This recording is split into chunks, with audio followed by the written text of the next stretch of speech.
সকালে খাওয়া দাওয়া কমপ্লিট হয়ে গেছে আর মেয়ে আগে বলেছিল যে ও আজকে ভগবানের পূজাটা করবে, তাই আমি পুচকুটাকে আগে ঘুম পাড়িয়ে দিলাম। এরপরে বসেছিলাম, তারপর ভাবলাম যে রান্না করতে হবে, এরপরে চলে গেলাম রান্নাঘরে। তো আজকে যেটা রান্না করেছিলাম এটা হচ্ছে লতির একটা তরকারি। এই রান্নাটা আমার বাবার অনেক পছন্দ। এই তরকারিটা আমি খুব একটা পছন্দ করতাম না, এই লতির তরকারিটা আমার বাবার থেকে আমি খাওয়াটা শিখেছিলাম। তো আজকে রান্না করছিলাম আর বাবার কথা খুব মনে পড়ছিল। তো আসলে বড় হয়ে গেলে হয়তো বা সব কিছুই স্মৃতি হয়ে থাকে। রান্না শেষ করে আগে মেয়েকে আর ওর বাবাকে খেতে দিয়েছিলাম, তারপর ওদের খাওয়া হয়ে গেলে আমি নিজেও খেয়ে নেব। এর মধ্যে ওকে জিজ্ঞাসা করছিলাম যে আজকে কচুলতি রান্নাটা কেমন হয়েছে।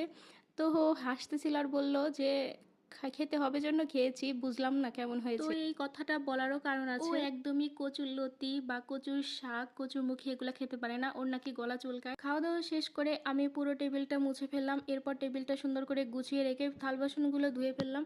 এরপর প্রতিদিন তো আমার রুমটা গোছাই, আর মেয়ের রুমটা কিন্তু আমি গোছাই না, ও নিজেই গুছায়। তো ভাবলাম যে আজকে একটু ওর রুমটা সুন্দর করে গুছিয়ে দেই। গুছানোই আছে, তারপরেও পুচকুটা মানে ও তো ছোটো, তো একা একা বিছানায় উঠতেও শিখে গেছে। বিছানায় উঠেই মানে বিছানা অগোছানো করে ফেলবে। মেয়ে এদিকে পুচকুটাকে নিয়ে ছাদে চলে গেছে আর আমি এদিকে ভাবলাম যে বিছানা ওর ঘরটা সুন্দর করে গুছিয়ে দিই। আর আমার মেয়ে এখন থেকেই কিন্তু অনেক কাজ শিখে গেছে। শিখবে নাই বা বলো কেন, একা মায়ের মেয়ে হলে তো কাজ শিখতেই হবে। আর ও নিজে থেকেই কাজগুলো করে, আমার কিন্তু বলে বলে দিতে হয় না, কারণ ও দেখে যে মা কত কষ্ট করে একা একা কাজগুলো করছে।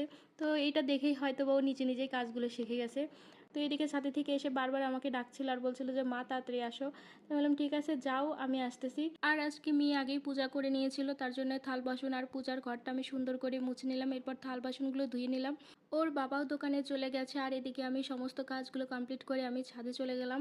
আর ছাদে আজকে বিকালের যে হাওয়াটা, এত সুন্দর হাওয়া দিচ্ছিল, তো কিছু সময় আমরা ওখানে বসে গল্প করছিলাম, আমি মেয়ে, পুচকুটাও খেলছিল। তো এদিকে কিছু সময় বসে থাকার পরে প্রায় সন্ধ্যা হয়ে গেছে, তারপরে বাসায় চলে আসলাম।